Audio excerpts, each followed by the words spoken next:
ഇപ്പോൾ ധനമന്ത്രി K N Balagopal മാധ്യമങ്ങളെ കാണുന്നു. തത്സമയ ദൃശ്യങ്ങളിലേക്ക്.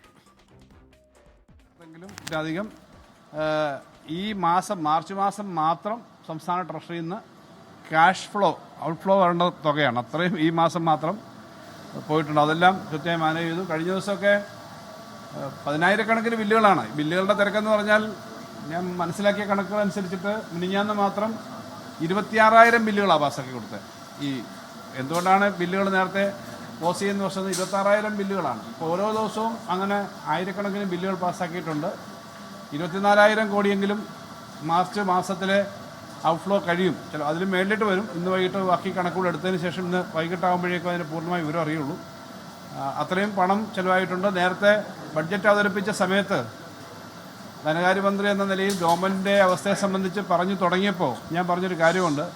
കേരളത്തിൻ്റെ സാമ്പത്തിക സ്ഥിതിയിൽ കുറച്ച് മെച്ചപ്പെട്ട അവസ്ഥ തന്നെയാണുള്ളത്. എന്ന് പറഞ്ഞാൽ വളരെ വലിയ ഒരു സ്ഥിതിയല്ല. കേന്ദ്ര ഗവൺമെൻറ് കഴിഞ്ഞ വർഷമൊക്കെ വളരെ വലിയ ബുദ്ധിമുട്ട് ഉണ്ട്. ഇപ്പോഴും എല്ലാ പ്രതിസന്ധിമാരായിട്ടില്ല, കിട്ടാനുള്ള പണം കിട്ടിയിട്ടില്ല. എങ്കിലും നമുക്ക് ഏറ്റവും അത്യാവശ്യമുള്ള കാര്യങ്ങളെല്ലാം നൽകാനും കൊടുക്കാനും കഴിഞ്ഞിട്ടുണ്ട്. ഈ പണം വിതരണം ചെയ്യാൻ കഴിഞ്ഞിട്ടുണ്ട്. ട്രഷറി ഉദ്യോഗസ്ഥന്മാർ വളരെ ഓവർ ടൈം ജോലി ചെയ്ത് തന്നെയാണ് ഇത് എത്തിക്കുന്നത്. നമ്മുടെ ഫിനാൻസ് വിങ്, ഫിനാൻസിൻ്റെ വിവിധ വകുപ്പുകൾ, ഫിനാൻസിലെ തന്നെ വിവിധ സെക്ഷനുകൾ, എല്ലാ വകുപ്പിലെ ഉദ്യോഗസ്ഥന്മാർ, എല്ലാ ഡിപ്പാർട്ട്മെൻറ്റിലെ ഉദ്യോഗസ്ഥന്മാർ വളരെ വലിയ പ്രവർത്തനം നടത്തിയിട്ട് ഒരു വർഷം ആകെ നടത്തുന്നതിൻ്റെ ഏറ്റവും കൂടുതൽ കാര്യങ്ങൾ കംപ്ലീറ്റ് ചെയ്യേണ്ടത് മാർച്ച് 31 വരുന്ന സാമ്പത്തിക വർഷമാണ്. അപ്പോൾ അത് 29 തന്നെ പൂർത്തീകരിച്ചു. നന്നായിട്ട് ഈ കാര്യങ്ങൾ ചെയ്തിട്ടുണ്ടെന്നുള്ളതാണ്. വിശദമായ കണക്കുകൾ പിന്നാലെ എത്തിച്ചു തരാം.